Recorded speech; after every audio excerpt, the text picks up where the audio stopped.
علامہ صاحب عموماً لوگ یہ کہتے ہیں کہ چھوٹے بہت معمولی سی مسائل ہیں کہ جو کیا آ گئی تو انہوں نے روزہ خراب ہو گیا، یا آنکھ نہیں کھلی، دیر سے آنکھ کھلی تو وہ پانی پی لیا. تو اس قسم کے کچھ چھوٹے چھوٹے مسائل ہیں، ذرا ان پہ روشنی ڈالیں گے تھوڑے سے؟ بسم اللہ الرحمن الرحیم.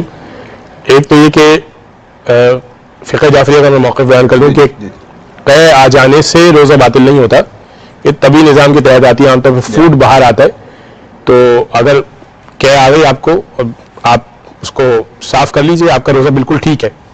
جو مسئلہ ہے نا وہ یہ ہے کہ جان بوجھ کے قے کرنے سے روزہ باطل ہوتا ہے. یعنی کیا مطلب کہ مثال کے طور پہ کوئی بھی آپ ایسا کام کریں جس سے آپ کو قے آئے، پیٹ دبائیں، مثال کچھ کرنے سے، ہاں مثال کے طور پہ پیٹ دبانا، میں مثال دے رہا ہوں، یا کوئی ایسا کام کریں کہ جس سے آپ کی قے جان بوجھ کے کہلائے، تو اب یہ جو قے آئی ہے، یہ فوڈ جو آپ کا باہر نکلا، یہ جان بوجھ کے ہوا، تو پھر تو یہ آپ کا روزہ ہو گیا باطل، اور اس روزے کی قضا کرنی ہوگی.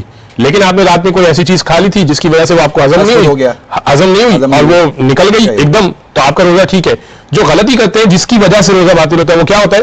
منہ دھونے کے بعد، منہ صاف کرنے کے بعد ایک گلاس یا ایک گھنٹ پانی بھی پی لیتے ہیں تبرکن بعض لوگ. اب یہ جو پانی پیا نا، یہ ہو گیا روزہ باطل، یہ روزہ باطل ہو گیا. قے آنے کے بعد لوگ کیا کرتے ہیں؟ قے تو خود بخود آ گئی، قے تو خود بخود آ گئی، یہاں تک تو روزہ ٹھیک تھا.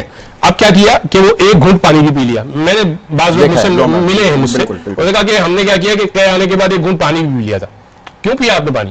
اب یہ جو باطل ہوا آپ کا روزہ، یہ پانی پینے سے. اچھا علامہ صاحب، اسی کے ساتھ ساتھ ہی میرا ایک سوال ہے، کیونکہ اکثر لوگ ایسے ہوتے ہیں، کچھ میڈیکل ایمرجنسیز ہو جاتی ہیں اور اس کے اندر بلڈ دینا پڑتا ہے، اور ایک اگر جیسے میرا روزہ ہے اور مجھے کسی کو بلڈ دینا ہے تو اس سے بھی روزہ خراب ہو سکتا ہے؟ یہ بہت اچھا سوال ہے. کوئی بھی ایسا کام کرنا جس سے خون نکلے، یہ روزے کے ثواب کو کم تو کرتا ہے، یعنی سے کہتے ہیں مکروہ ہے، کراہیت والا ہے، اچھا نہیں ہے، ثواب کو کم تو کرے گا، روزہ باطل نہیں کرے گا.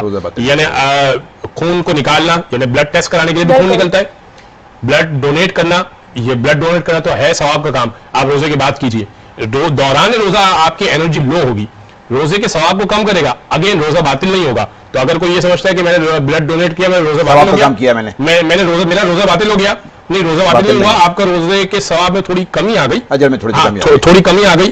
یا بعض لوگ دانت کا ٹریٹمنٹ کراتے ہیں جس کی وجہ سے خون نکلتا ہے، تو خون کو تھوک دیں، آپ کا روزہ بالکل ٹھیک ہے.